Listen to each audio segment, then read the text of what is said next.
joining us. And for this episode, we have the country editor of Yahoo Philippines, Mr. Erwin Oliva. Hello.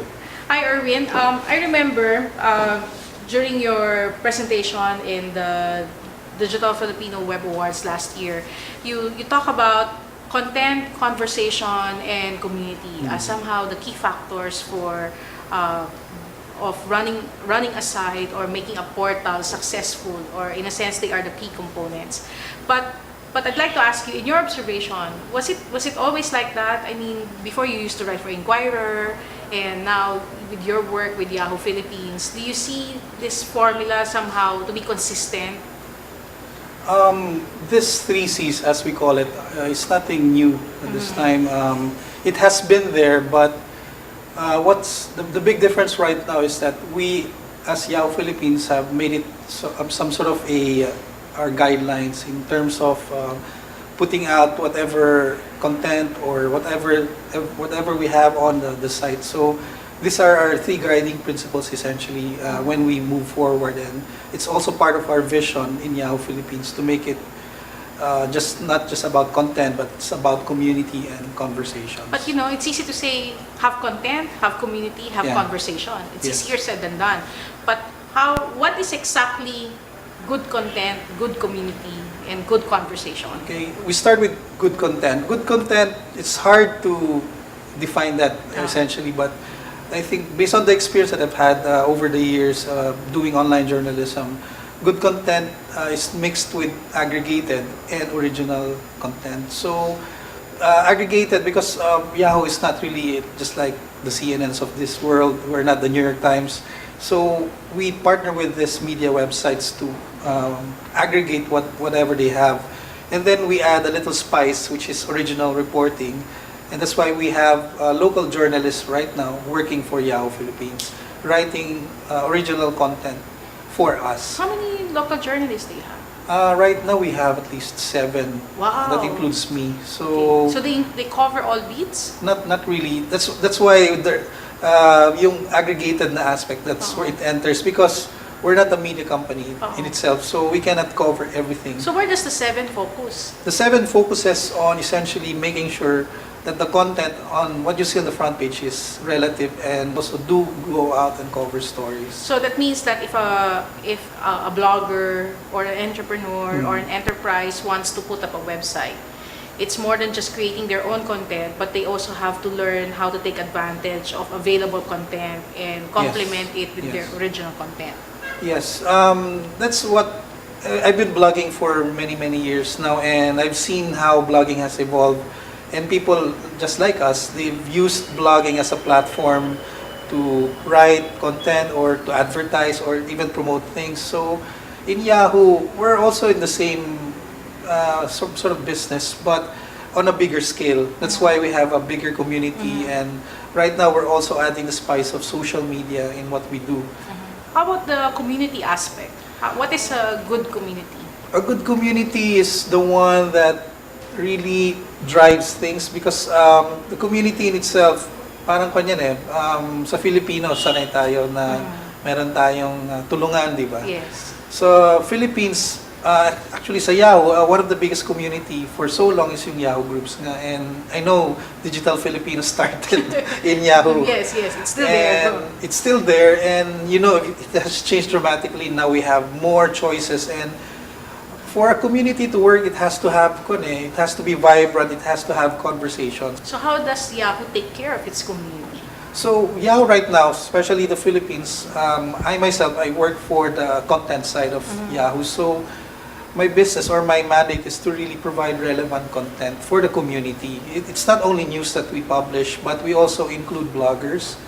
And increasingly, we're featuring community news, or for instance, we come up with certain questions about certain issues, we post it on Yahoo Answers. And then whatever you answer or whatever answer you provide Yahoo, we then feature that on Yahoo. So it's not the typical news that you So at least read.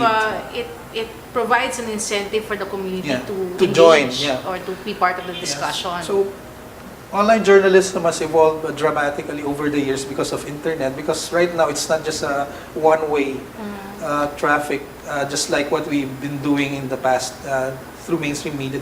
Like you write a story, you expect people to read and probably get some reaction. But now it's always a two-way. Actually, it's a multi-way interaction between readers and the writer and the reporter and whoever that media is.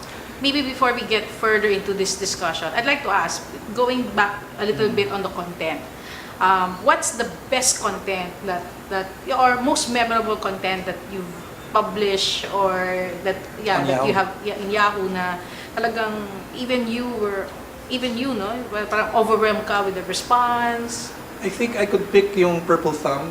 That's our election website. One thing that I remember, yung pinakamalakas namin content was the video that we did on the automated machine. No, I remember this kasi even the Comelec didn't have one, and we created one. We talked to itong provider, Smartmatic, and we went there. We took a video and we created some sort of a how-to video.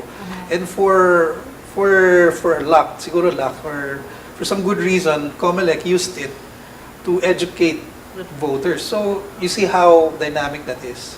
So that's one powerful content that you can create using the medium that you have right now on the internet. You can even entrepreneurs or even the small medium SMEs can use all this platform to create content for themselves, to promote or to inform or to educate their clients or yung customers nila. How about dun sa community? I mean, of course, because of your articles, you reach out to different types of communities, no? Niches or tribes. Is there any community or tribe or niche na parang na-encounter mo o you weren't expecting or somehow na parang unbelievable yung response nila? They can be a follower of a certain personality or a news. Filipinos are fond of three things. Basically, I've found it: politics, sports, and showbiz, entertainment. Okay. SPS. Showbiz, politics, and sports. Okay, Yun. sige.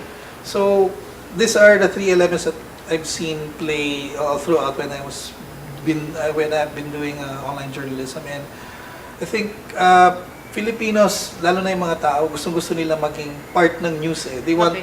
I remember some people just watching how people would comment on certain issues, and they would follow comments, not the issue. Yes. So that's how you sort of create a cycle of conversation. In fact, in one of our market studies in the Philippines, we found out that a lot of our readers read comments more than the story. Yes. And then they want to follow, or even when they post a comment, they wait for it to be posted and then they would see how people would react to them. Hottest showbiz personality in a sense where a lot of the community really get engaged. Sino napansin Si mo? Chris Aquino pa rin. Chris Aquino pa rin. Talaga? Why? In what I way? don't know. Halimbawa, Chris Aquino makes pag news. nag-post ka ng Chris Aquino, what is the typical community reaction? To the point that Chris Aquino really stands out. Chris Aquino is a personality in showbiz that you cannot have or have not. So pag binanggit si Chris Aquino, ano nangyayari? Parang typical comments kagad, yung bilis, Marami. Like, itong example, Chris Aquino did a chat with her Twitter followers lately. I think it was last December.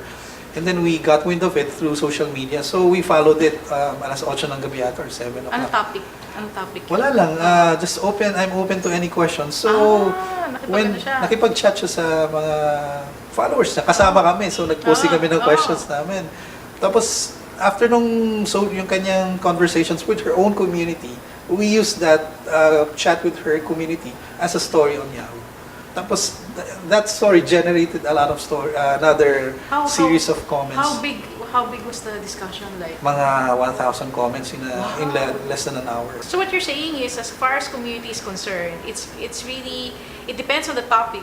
You will really be able to reach out to different types of communities na depende kung sino yung fina-follow. But when you look at personalities, somehow it's also amazing on how they attract so much attention. Like of course you mentioned Chris Aquino. Yes. For politics, who is the hottest? Na talagang rarara pag talaga nag-respond yung mga tao. Well, nung election talaga, it was obvious that Noynoy Aquino was really big on the internet, although there was a debate among yung mga supporters, it was Villar or Noynoy. Villar used the internet very extensively, Yes, but unfortunately he lost the election. So that's another good case study if you would think about it. Yes. How the social media didn't help him win an election, di ba? Yes. Pero like kay Presidente, how yung response ng internet users, how does it differ to former President Arroyo? I think Aquino was a welcome change to what we're doing kasi alam mo naman during the past administration there were a lot of questions, there were a lot of issues, even controversial issues that weren't answered. So in terms of how it attracts people, pag may mga negative stories about the past administration, there was always a spike in our traffic before. But right now, anything na good news about Noynoy, or even yung mga showbiz na related yung kay Liz Uy or all that stuff, or alam mo yung mga ganong issues, people just wanna know what's Basing about. it from the pulse of the community. Yun. Team Shalangi or Team Liz Uy sila? It's a mix. Ayoko magsabi on the record anyway. Pero very active. Pero to the point ba na talaga nagmukhang triangle Oo naman. How about sa sports? Sa sports, of course, Manny Pacquiao. Okay. Ginawa sa Yahoo, we created a website called Ringside with Manny, and we had Manny featured all throughout the year during his fights, and every time he had a fight, we did a live blog. I don't know if you guys know about the live blog. A live blog is parang one paragraph per round.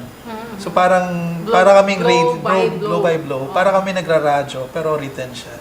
So me and some of the editors, we watch the show on pay-per-view and then we blog about it real time.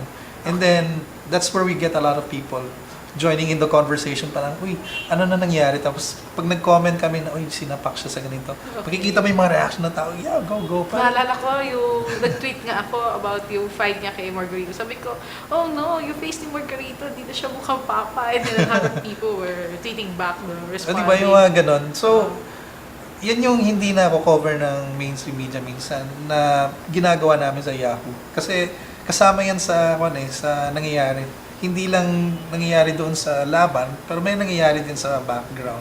People are talking about it.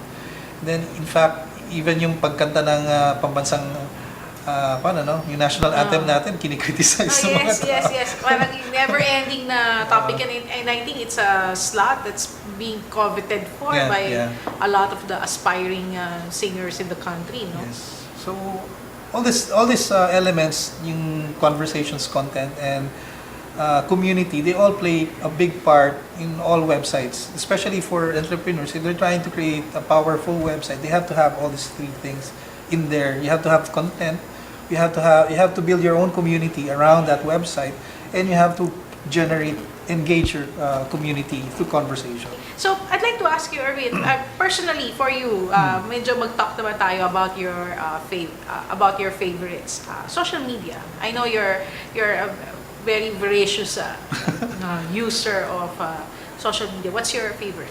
I think Twitter, it works for me because I also find news there. I also find information useful for me. Okay. So every morning, before I turn on my TV, when I wake up in the morning, right now, when I wake up, the first thing I grab is my mobile or my BlackBerry, and then I check Twitter for news. So I can say that the BlackBerry is your primary social media device? Yes, it is. Yan na talaga. Yeah, hindi ako, Team BlackBerry ako. Team BlackBerry ka, hindi ka Team iPhone or ano.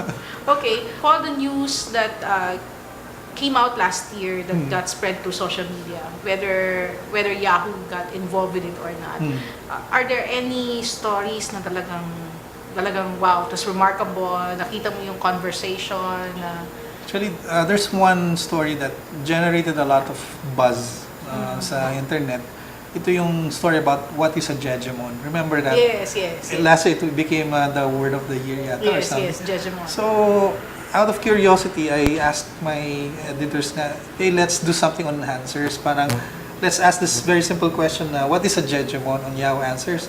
And in the next few hours, we generated so much answers na we realized, hey, there's something big here na, ano ba itong Jejemon?